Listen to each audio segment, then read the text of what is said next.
رب زدني علما.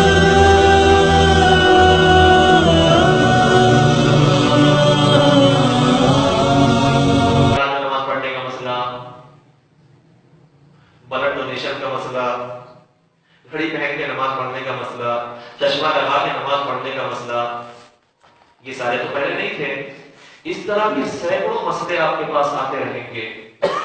پہلے جو ہے جتنی بیماریاں نہیں تھی، آج بہت ساری بیماریاں آ گئی ہیں. تو حدیث نے جو ہے نا کوشش کیا مسئلے کو سمجھانے کی، لیکن اس کے باوجود اس میں بھی بہت سارے مسئلے ایسے ہیں جس میں صرف اصول ملے ہیں. اب اس سے جو ہے نا سینکڑوں مسئلوں کا حل ہمیں مل جائے گا. مثال کے طور پہ صحیح بخاری میں کچھ سمجھ نہیں بات، آپ لوگ سمجھ آ رہی ہے نا جو میں کچھ کہنا چاہ رہا ہوں؟ نہ سمجھ آئے تو بول دو. سمجھانے کا ایک اور طریقہ ہے، پانی میں گھول کر کے پلا دیں گے.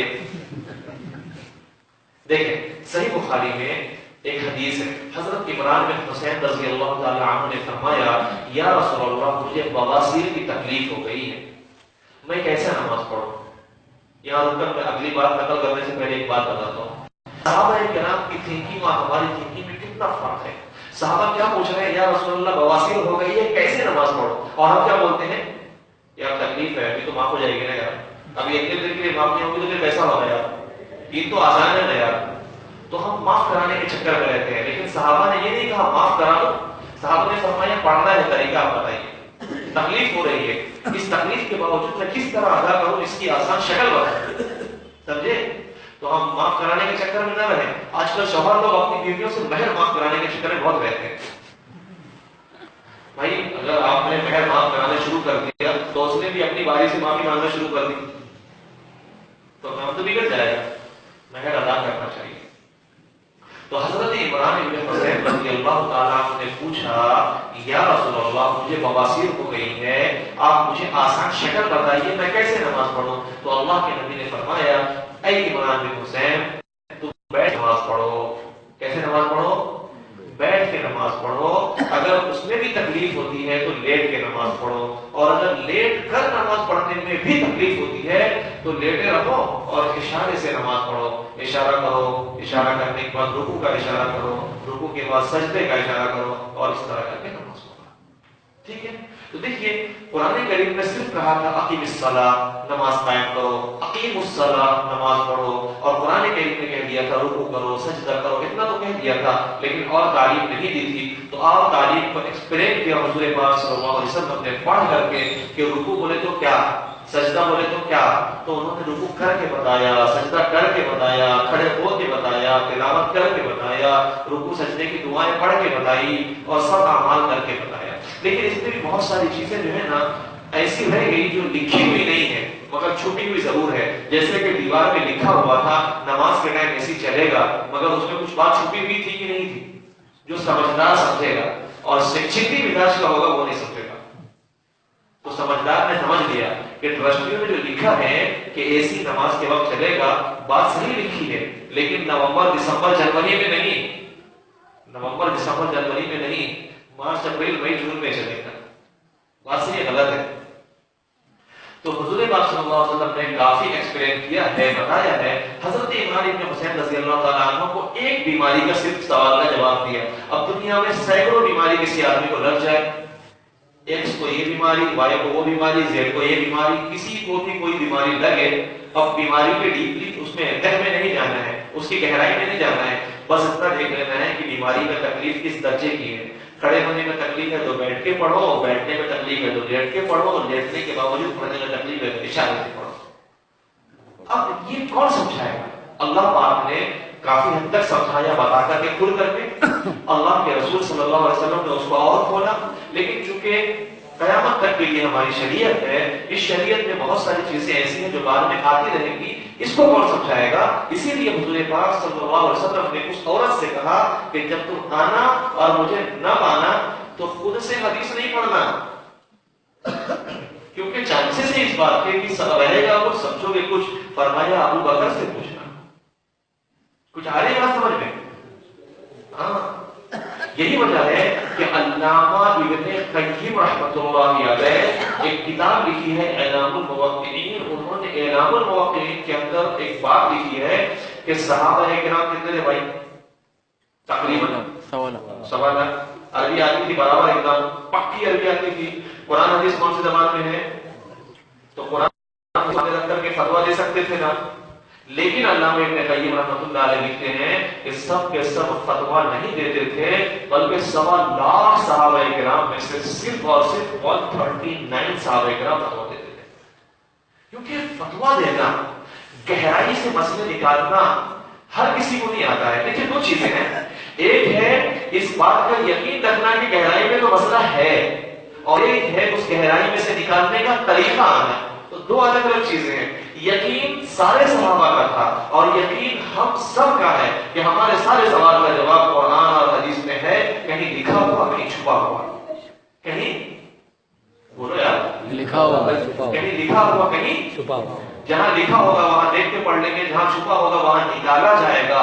لیکن میں آپ سے پوچھتا ہوں، ہر ایک کو نکالنا آتا کیا؟ اللہ رب العزت نے اس زمین کو جو بسایا ہے کس چیز کے اوپر؟ کس کے اوپر؟ پانی کے اوپر. یقین ہے ہمارا نیچے پانی ہے؟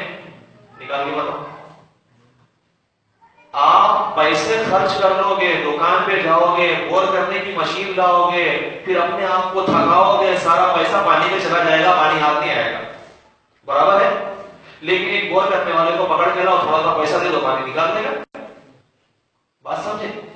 تو ہمارا یقین ہے کہ قرآن اور احادیث مبارکہ میں ہمارے سارے مسائل کا حل موجود ہے.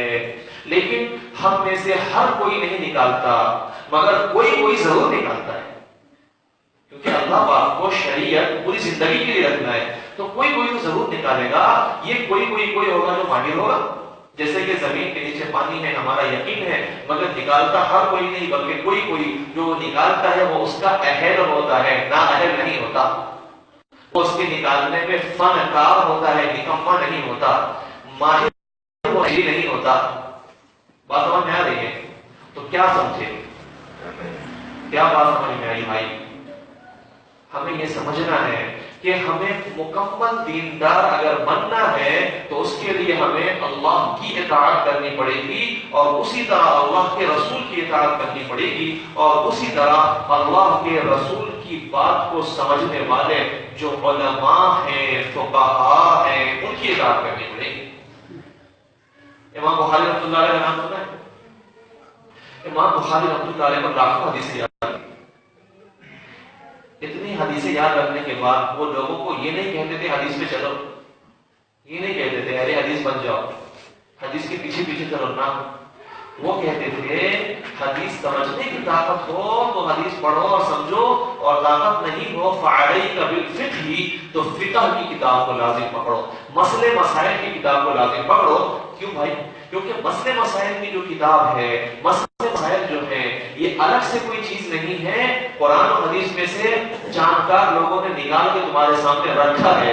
جیسا کہ ایک پانی کو ہے جو برسات کی طرف سے آیا اور سمندر و تالاب میں چلا گیا، جو ہم اور آپ دیکھ رہے ہیں، لیکن جب اس پانی سے ہماری ضرورت پوری نہیں ہوتی تو بور کر کے پانی نکالتے ہیں. مجھے آپ یہ بتائیے، بور کر کے جس نے پانی نکالا ہے، اس نے کوئی پانی الگ سے بنایا ہے یا اللہ کا پیدا کیا ہوا پانی نکال کر کے بتا دیا ہے؟ بولیے بھائی. اللہ کا بھائی، اللہ کا پیدا کیا ہوا پانی نکال کے بتا دیا ہے، اپنے فنکار ہونے کی وجہ سے، اپنی صلاحیت کی وجہ سے. ویسے بھی قرآن اور حدیث میں ہمارے سارے مسائل کا حل موجود ہے. مسائل کی کتابوں میں اماموں نے ہماری آسانی کے لیے مسئلے نکال کر کے رکھ دیا ہے، لوگ عمل کرتے رہو. امام بخاری رحمۃ اللہ علیہ فرماتے ہیں کہ جو مسئلے نکالنے کا کام کرنے والے ہیں، فقہاء ہیں، علماء ہیں، امام ہیں، ان کا رتبہ محدث سے کم نہیں ہے. حدیث کے حافظ سے اس کا رتبہ کم نہیں ہے، نہ دنیا میں نہ آخرت میں. میں آپ سے ایک بات پوچھنا چاہتا ہوں. ہمارے محلے میں ایک بچہ 20 پارے کا حافظ ہے، اس کو ایک نام ایک سے لے کر ناس تک برابر یاد ہے، کہیں نہیں بولتا ہے. لیکن اس کو آپ یہ بولیے بیٹا قل هو اللہ احد کا مطلب بتا ذرا، قل هو اللہ احد میں کیا ہے بتائے گا. اور ایک دوسرا عالم صاحب ہے جسے کہتے ہیں مفسر، اس نے قرآن پاک پہ پی ایچ ڈی کر رکھا ہے. اس کو آپ بولیے قل اللہ کا مطلب بتا دو، پورے قرآن کا مطلب بتا دے گا آپ کو. کیوں؟ اس نے کہ وہ گہرائی میں گھس چکا ہے، گہرائی میں گھس چکا ہے. ویسے ہی ایک ہوتا ہے حدیث کو یاد رکھنے والا جسے کہتے ہیں محدث، حدیث کو یاد رکھنے والا اسے کہتے ہیں محدث، اور ایک ہوتا ہے حدیث کی گہرائیوں میں سے مسئلے نکال کر کے یوں سامنے بکھیر کے رکھ دینے والا کہتے ہیں فقیہ. اسے کیا کہتے ہیں؟ فقیہ. اللہ پاک نے ہمیں محدث کے بھی حوالے کیا ہے، فقیہ کے بھی حوالے کیا ہے. میں آپ کو ایک بات بتاتا ہوں، عطر بنتا ہے پھولوں کو نچوڑ کر. دو طرح کے لوگ ہوتے ہیں. ایک آدمی کی ذمہ داری یہ ہوتی ہے، ایک آدمی یہ کام کرتا ہے کہ باغیچے میں جاتا ہے اور پھول توڑ کر کے جمع کر کے لاتا ہے، اور دوسرے آدمی کا کام ہوتا ہے اس پھول کو نچوڑ کر کے عطر بنانا. جو بیچارہ توڑ کے لا رہا ہے نا، بہت محنت کا کام کر رہا ہے، کانٹوں میں ہاتھ ڈال رہا ہے، محنت کر رہا ہے، پھول اس نے جمع کیا، لیکن اس کو جو ہے نا یہ طریقہ نہیں آتا ہے کہ کس پھول کو کس کے ساتھ کتنا ملاؤں گا اور کیسے نچوڑوں گا اور کیسے بناؤں گا تو کیسی خوشبو کا ادھر تیار ہوگا. دوسرا آدمی بیٹھا ہے جو پھول توڑنے کا کام تو نہیں کرتا، لیکن پھول کو دوسرے کے ساتھ ملا کر کے نچوڑنے کا کام برابر جانتا ہے کہ کس کو کس کے ساتھ ملاؤں گا، کتنا ملاؤں گا، کیسے ملاؤں گا، کیسے نچوڑوں گا، کتنا نچوڑوں گا تو کیسے ادھر بنے گا.